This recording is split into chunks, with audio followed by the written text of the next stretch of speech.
Pada video sebelumnya kita sudah bicara tentang produk apa yang cocok untuk dijual di dunia online.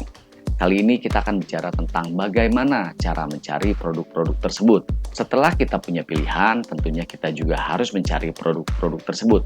Bagaimana caranya? Kita simak video ini. Ada 3 cara untuk memiliki produk dan menjualnya, yaitu dengan menjadi, pertama adalah sebagai produsen. Produsen adalah pihak yang membuat produk. Yang kedua adalah sebagai distributor, yaitu pihak yang membeli produk dari produsen dan menjualnya kepada para pedagang. Dan yang ketiga adalah sebagai toko atau pedagang itu sendiri, yaitu pihak yang membeli produk dari distributor lalu menjualnya kepada konsumen. Itu adalah mata rantai perjalanan sebuah produk, dari produsen menuju konsumen, di mana semakin dekat jarak kita kepada produsen, maka tentunya harga beli juga semakin murah. Tetapi jangan lupa, saat kita semakin dekat dengan produsen, maka kuantiti pembelian yang diminta harus dalam jumlah yang besar. Di dalam mata rantai yang lebih panjang, kita mengenal agen setelah distributor. Agen adalah pihak yang membeli produk dari distributor lalu menjualnya kepada toko. Dan di dalam dunia online, kita mengenal istilah reseller dan dropshipper. Reseller sebenarnya juga adalah pedagang. Bedanya adalah istilah reseller lebih tepat dipakai untuk pihak yang membeli dari sesama pedagang. Sesuai dengan kata reseller, menjual kembali. Alasan seseorang menjadi reseller biasanya adalah karena permasalahan modal yang terbatas atau masih ingin coba-coba. Mereka belum bisa atau belum berani membeli barang dalam jumlah besar. Dan cara mereka untuk mendapat keuntungan adalah dengan meminta potongan harga saat membeli, lalu menjualnya dengan harga yang sedikit lebih mahal. Artinya secara harga reseller tentu sangat sulit untuk bersaing. Maka mereka harus mengandalkan hal-hal lain selain harga. Misalnya masalah kreativitas dalam menampilkan produk. Misalnya dari foto-foto yang lebih menarik, dari informasi yang lebih lengkap, pelayanan yang lebih profesional, atau dengan meningkatkan value produk dengan branding, seperti pembahasan yang pernah kita bahas dalam video yang sebelumnya. Materi tersebut bisa dilihat dengan klik pada pop-up link di atas. Kemudian dropshipper. Dropshipper sebenarnya sama juga dengan reseller, tetapi ada perbedaan. Dropshipper mempunyai masalah modal yang lebih kompleks. Jika reseller masih mampu membeli barang, maka dropshipper sama sekali tidak membeli barang. Itulah bedanya antara reseller dengan dropshipper. Nasib dropshipper ini sangat bergantung kepada toko yang mau diajak kerjasama. Saat ada pembeli memesan barang, maka dropshipper segera menghubungi toko untuk mengirim barang yang telah dipesan. Bahkan terkadang ada pula dropshipper yang tidak melakukan kerjasama apa-apa dengan para pedagang lain. Begitu ada pemesan, mereka barulah mencari barang tersebut.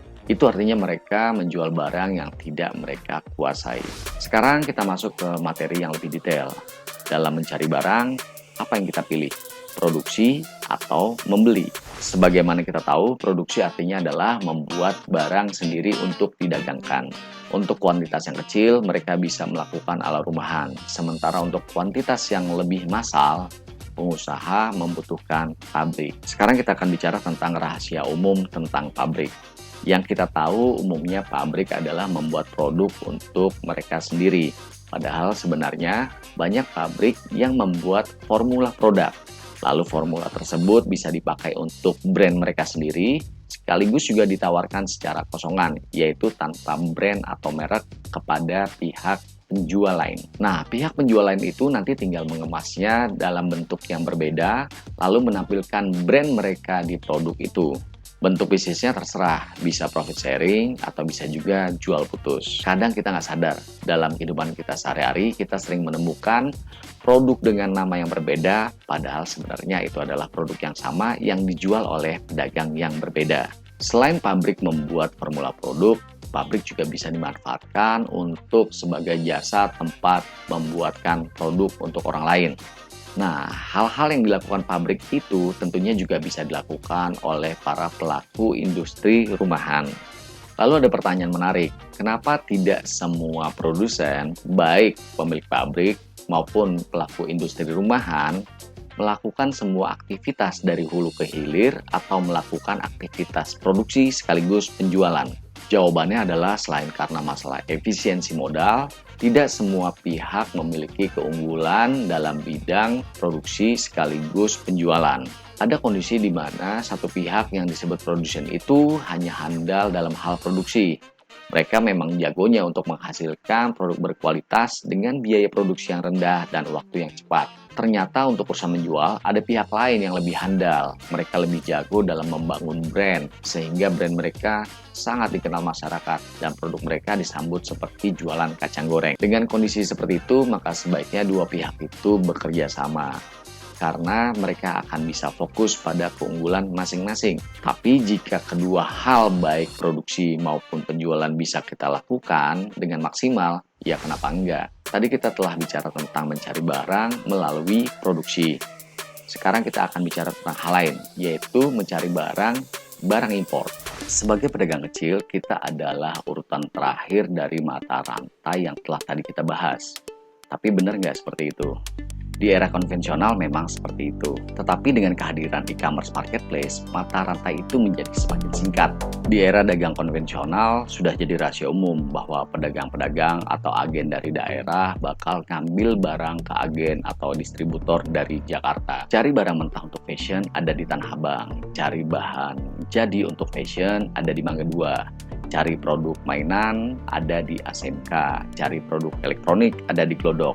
Itu sudah menjadi rahasia umum. Lalu kemudian pertanyaannya adalah di mana para agen-agen atau distributor dari Jakarta itu mencari barang. Ini juga sudah rahasia umum. Mereka mencari barang di negeri Cina. Nah, kenapa sih harus pakai produk luar negeri? Emangnya kita nggak cinta sama produk dalam negeri? Kalau dibahas tuntas, tentu pasti banyak yang bakal nggak nyaman. Gampangnya tanya aja sama supir-supir truk yang biasa membawa barang dan melewati banyak kota. Kata mereka, setiap kota pasti ada aja yang minta traktir. Gak cuma supir truk, tanya juga sama orang yang punya usaha itu sendiri. Pasti mereka sering banget dapat tamu istimewa yang sering silaturahmi. Katanya ada yang berseragam resmi, ada juga yang berseragam tapi nggak resmi. Bahkan ada juga yang udah nggak pakai seragam, nggak resmi pula. Lalu biaya-biaya siluman itu, kalau nggak dibebankan ke harga produk, siapa yang mau bayar? Makanya barang-barang kita jadi lebih mahal ketimbang produk impor dari Cina tadi. Kita juga pasti sering bacalah dari media-media bahwa di negeri Cina itu rakyatnya bukan cuma didorong untuk jadi pengusaha, tapi mereka juga diproteksi. Sehingga di sana, kalau mau banyak duit, ya harus jadi pengusaha, bukan jadi siluman. Produk lokal di sana didorong untuk jadi tuan rumah di negerinya sendiri. Masyarakat di sana kita sudah tahu nggak bisa pakai Facebook, Instagram, WhatsApp, dan sebagainya. Mereka harus pakai produk lokal. Di sana rakyatnya juga didorong untuk rame-rame bikin home industry. Sebaliknya di tempat kita, rumah jadi tempat usaha bakal bisa didatengin sama Pak RT. Di komplain tetangga, seenggak-enggaknya kita akan ngerasa nggak enak hati sama plang. Ya memang sih, kadang-kadang usaha di tempat pemukiman akan membuat orang-orang terganggu. Tapi karena rata-rata kita modalnya tipis, ya kasihan juga kalau mereka nggak boleh buat usaha di rumahnya sendiri. Nah, masalah-masalah seperti tadi sebenarnya itu harus diatasi. Nggak cukup dengan mempertanyakan jiwa nasionalisme. Tuh kan jadi cerita beginian deh. Oke, kita fokus kembali ke materi. Intinya, saat ini produk Cina lebih murah. Ternyata Alibaba mampu menangkap peluang ini. Dia dapat melihat keunggulan yang dimiliki oleh produk-produk di negaranya yang sangat murah tadi. Sehingga mereka membuat platform ajaib pemutus rantai. Akhirnya siapapun, dimanapun dapat membeli produk Cina tanpa harus ke sana. Jadi nggak pusing lagi dengan masalah kendala bahasa. Paling masalah selanjutnya ya barang-barang yang suka nyangkut di pelabuhan. Fokus kembali ke materi. Menurut catatan saya saat ini banyak pedagang online yang mendapat barang dari Alibaba lalu menjualnya di e-commerce marketplace di Indonesia seperti di Bukalapak dan Tokopedia. Keuntungan yang mereka dapat bisa 2 kali lipat bahkan lebih karena selisih harga produk-produk di sana memang jauh daripada harga produk di sini. Yang perlu kita lakukan untuk bisa ikutan mengambil barang atau bertransaksi di Alibaba adalah kita harus mempunyai account pembayaran yang mampu melakukan transaksi lintas negara. Kemudian, jika Anda tertarik mengambil barang di Alibaba, jangan lupa memperhitungkan masalah logistik atau pengiriman barang. Karena ini menyangkut antara dua negara yang jaraknya cukup jauh, tentu saja ada waktu dan ada biaya. Nah, di situ masalahnya. Kalau kita membeli barang sedikit demi sedikit, maka tentu urusan logistik akan menjadi mahal. Tetapi kalau kita membeli barang dalam jumlah besar, hati-hati dengan urusan nyangkut di pelabuhan tadi. Oke, semoga materi ini telah memberi gambaran bagaimana kita mencari barang. Pantau terus channel Trending Bisnis dengan subscribe agar selalu up to date.